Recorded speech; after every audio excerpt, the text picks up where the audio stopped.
Mr. President, Secretary General, Excellencies, ladies and gentlemen, I'm honored to address the United Nations General Assembly once again. I congratulate His Excellency Mr. Volkan Bozkır on his election as the President of the 75th session of the General Assembly. We also appreciate the skillful leadership of the outgoing President, His Excellency Tijani Mohammad Bande, especially during the COVID-19 crisis. We commend the leadership of the Secretary General in these extremely turbulent times. Mr. President, since my government assumed office, our consistent effort has been to fundamentally transform Pakistan. We envisage Naya Pakistan to be modeled on the principles of the state of Medina, established by a holy prophet, Muhammad sallallahu alaihi wasallam. A just and humane society where all government policies are directed at lifting our citizens out of poverty and creating a just and equitable dispensation. To achieve this goal, we need to have peace and stability. Thus, our foreign policy aims to have peace with our neighbors and settle disputes through dialogue.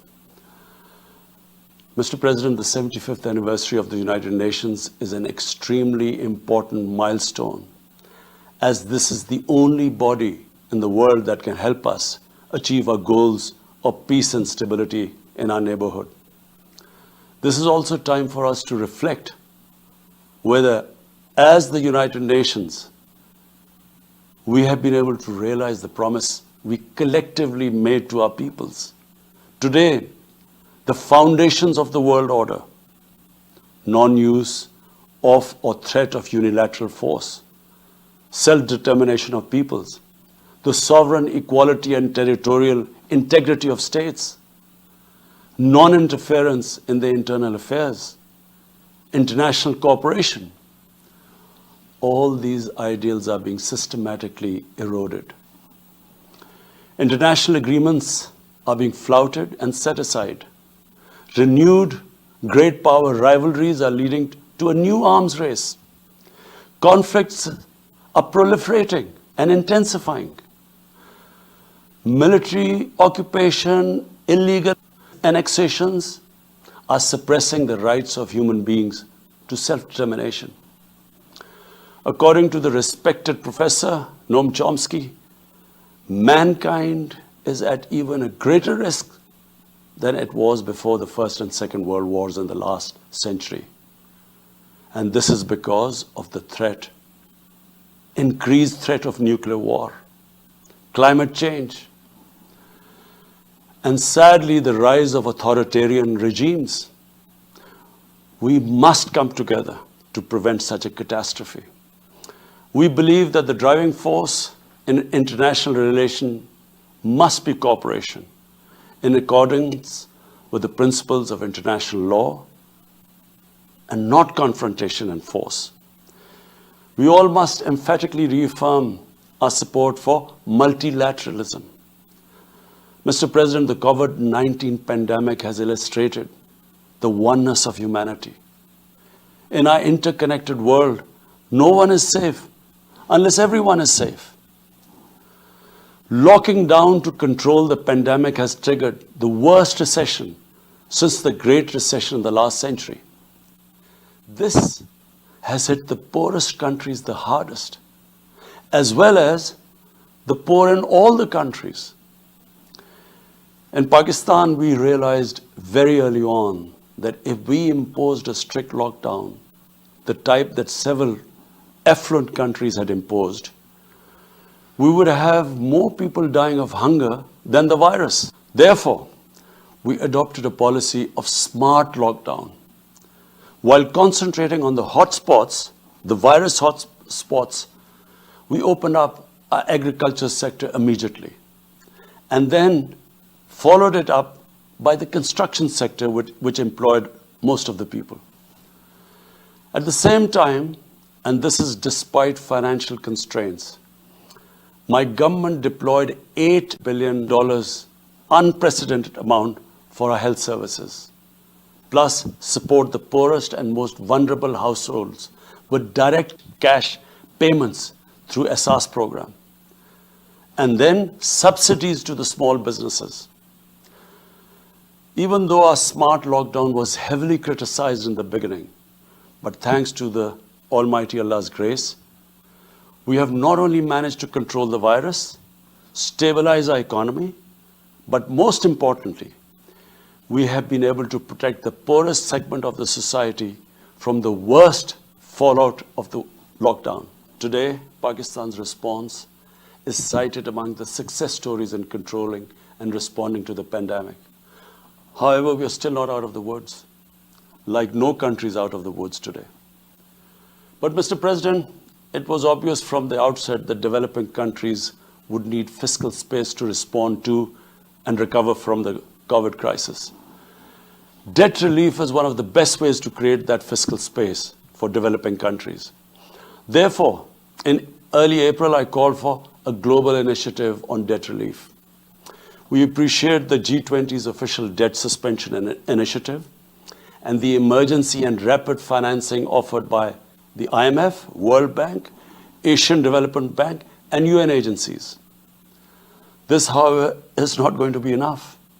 The IMF has estimated that developing countries will need over $2.5 trillion to respond and recover from the crisis. The official debt suspension will need to be extended and expanded. Additional debt relief measures will also be needed. Development banks should ensure adequate financial inflows. Rich countries have generated over $10 trillion to finance their own response and recovery. They should support the creation of at least $500 billion in new special drawing rights for the developing world. Mr. President, in my address to the General Assembly last year, I had highlighted the tremendous damage that illicit financial flows from developing countries to rich countries and to offshore tax havens cause. This leads to the impoverishment of the developing nations. Money that could be used towards human development is siphoned off by corrupt elites. The loss of foreign exchange causes currency depreciation. That in turn leads to inflation and poverty. The quest for getting back these stolen resources is nearly impossible, given the cumbersome procedures. Moreover, the powerful money launderers have access to the best lawyers. And sadly, because they are the beneficiaries, there is a lack of political will in the rich countries to curb this criminal activity. Mr. President, if this phenomena is unaddressed, it will continue to accentuate the inequality between the rich and the poor nations, and eventually will spark off a bigger global crisis, a far bigger global crisis than the present migration issue poses. The rich states cannot hold forth on human rights and justice when they provide sanctuary to money launderers, to their looted wealth. There are robust anti-money laundering and anti-terror financing regimes. I call upon this Assembly to take the lead in efforts to build a global framework to stem the illicit financial flows and ensure speedy repatriation of stolen wealth. It is important to realize that the aid that flows from rich countries to the developing world is minuscule compared to the massive outflows by our corrupt elites. Mr. President, this year, I must again reiterate the threat posed to mankind due to climate change. Unprecedented fires in Australia, Siberia, California, Brazil unprecedented floodings in various parts of the world, record temperatures, even in the Arctic Circle. This should make all of us worried for our future generations. Commitments made through the Paris agreements must be fulfilled. In particular, the commitment to mobilize $100 billion annually as climate finance. Pakistan's contribution to carbon emissions is minimal, but it is one of those countries most affected by climate change. Yet, we have decided to take the lead as we consider addressing climate change a universal responsibility. We have launched an extremely ambitious program to plant 10 billion trees in the next 3 years as a contribution to mitigating the effects of climate change. Mr. President, the pandemic was an opportunity to bring humanity together. Unfortunately, it has instead fanned nationalism, increased global tensions, and given rise to racial and religious hatred and violence against vulnerable minorities in several places. These trends have also accentuated Islamophobia. Muslims continue to be targeted with impunity in many countries. Our shrines are being destroyed. Our Prophet Muhammad sallallahu alaihi wasallam insulted. The Holy Quran burnt. And all this in the name of freedom of speech. Incidents in Europe, including republication of blasphemous sketches by Charlie Hebdo, are recent examples. We stress that willful provocations and incitement to hate and violence must be universally outlawed. This assembly should declare an international day, combat Islamophobia, and build a coalition to fight the scourge that splits humanity. The one country in the world today where I'm sad to say the state sponsors Islamophobia, and that is India. The reason behind this is the RSS ideology that unfortunately rules India today. This extremist ideology was founded in the 1920s. The RSS founding fathers were inspired by the Nazis, and they adopted their concepts of racial purity and supremacy. While the Nazis' hate was directed at the Jews, the RSS directs it towards the Muslims and to a lesser extent, the Christians. They believe that India is exclusively for Hindus and others are not equal citizens. The secularism of Gandhi and Nehru has been replaced by the dream of creating a Hindu Rashtra by subjugating, even cleansing India's 200 million Muslims and other minorities. In 1992, the RSS destroyed the Babri Masjid. In 2002, some 2,000 Muslims were slaughtered in Gujarat, and this was under the watch of Chief Minister Modi. In 2007, over 50 Muslims were burnt alive by RSS arsonists aboard the Samjhauta Express train. In Assam, around 2 million Muslims faced the prospects of being arbitrarily stripped of their nationality through the adoption of discriminatory laws. There are reports of large concentration camps being filled by Muslim Indian citizens. Muslims were falsely blamed, vilified, and victimized for spreading the coronavirus. They were denied medical attention on many occasions. Their businesses were boycotted. Cow vigilantes attack and kill Muslims with impunity. Last February, Muslims faced targeted killings with police complicity in New Delhi. Mass registrations in the past have often been a precursor to genocide. For example, the Nuremberg laws in Germany in 1935, and then in 1982 in Myanmar. The Hindutva ideology is said to marginalize almost 300 million human beings, Muslims, Christians, and Sikhs. This is unprecedented in history, and this does not augur well for the future of India. As we all know that marginalization of human beings leads to their radicalization. For over 72 years, against the wishes of the Kashmiri people, and in blatant violation of the resolutions of the Security Council, India has illegally occupied Jammu and Kashmir, and indeed its own commitments to the people of Kashmir.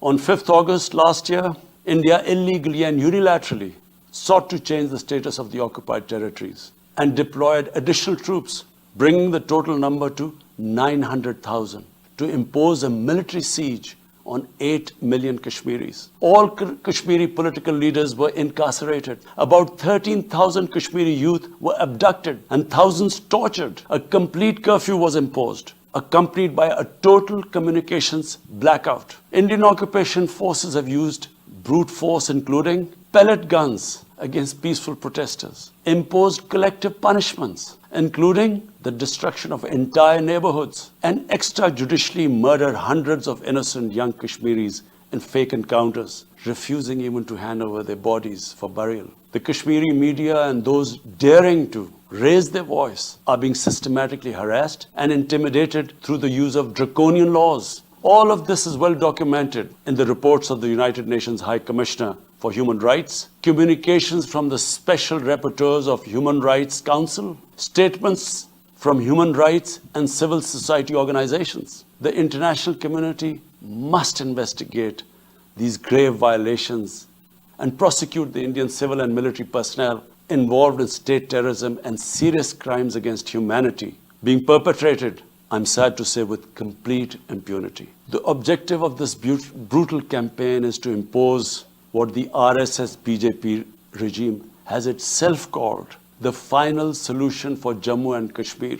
To this end, the military siege is being followed by moves to change the demographic structure of the occupied territory. This is an attempt to obliterate the distinct Kashmiri identity in order to effect the outcome of a plebiscite envisaged in the UN Security Council resolutions. This action is in violation of the UN Charter, Council resolutions, and international law, particularly the Fourth Geneva Convention. Changing demographic structure of occupied territory is a war crime. The brave Kashmiri people will never submit to Indian occupation and oppression. Their struggle is indigenous. They are fighting for a just cause, and generation after generation have laid down their lives to rid themselves of Indian occupation. The government and people of Pakistan are committed to standing by and supporting the Kashmiri brothers and sisters in the legitimate struggle for self-determination in order to divert attention from its illegal actions and atrocities in Indian-occupied Jammu and Kashmir. India is playing a dangerous game of upping the military ante against Pakistan in a nuclearized environment. Despite constant Indian provocations and ceasefire violations along the line of control and the working boundary, targeting innocent civilians, Pakistan has exercised maximum restraint. We have consistently sensitized the world community about a false flag operation and another ill-conceived misadventure by India. My parents, Mr. President, were born in the colonial India, and I was the first generation that grew up in an independent Pakistan. I want to make it clear that any attempt by the fascist, totalitarian, RSS-led Indian government to aggress against Pakistan will be met by a nation that will fight for its freedom to the end. And there will be no durable peace and stability in South Asia until the Jammu and Kashmir dispute is resolved on the basis of international legitimacy. Kashmir has been rightly described as a nuclear flashpoint. The Security Council must prevent a disaster conflict and secure the implementation of its own resolutions, as it did in the case of East Timor. The Council has considered the situation in Jammu and Kashmir 3 times in the past year. It must take appropriate enforcement actions. It must also take steps to protect the Kashmiris from an impending genocide by India. Pakistan has always called for a peaceful solution. To this end, India must ascend. To reach this end, India must ascend the measures it has instituted since 5th August 2019, end its military siege and other gross human rights violations, and agree to resolve the Jammu and Kashmir dispute in accordance with the relevant UN Security Council resolutions, and of course, the wishes of the people of Kashmir. Pakistan's desire for peace in our region is also manifest in our efforts to promote a political solution in Afghanistan. I have consistently maintained over the past 2 decades that there is no military solution to the conflict in Afghanistan. The only way forward was and is a political settlement, which involves the full spectrum of Afghanistan's political actors. Pakistan fully facilitated the process that culminated in the US-Taliban peace agreement on 29 February 2020. Pakistan is deeply gratified that it has fulfilled its part of the responsibility. The Afghan leaders must now seize this historic opportunity to achieve reconciliation and restore peace in their war war-torn country. Through the intra-Afghan negotiations that commenced on 12th of September, they must work out an inclusive, broad-based and comprehensive political settlement. The process must be Afghan-led and Afghan-owned, and without any interference or outside influence. Early return of Afghan refugees must be part of this political solution. After almost 2 decades of war, it is imperative not to allow spoilers within and outside Afghanistan to subvert the peace process. Peace and stability in Afghanistan will open new opportunities for development and regional connectivity. Palestine remains a festering wound. A just and lasting settlement is indispensable for the Middle East and actually the world. Illegal annexations of Palestinian territory, the building of illegal settlements, and the imposition of inhuman living conditions on the Palestinian people, especially in Gaza, cannot bring peace to a troubled region. Pakistan continues to support a two-state solution in line with the UN General Assembly and Security Council resolutions within the international agreed parameters, and they are pre-1967 borders, and Al-Quds, Al-Sharif as the capital of a united, contiguous and independent Palestinian state.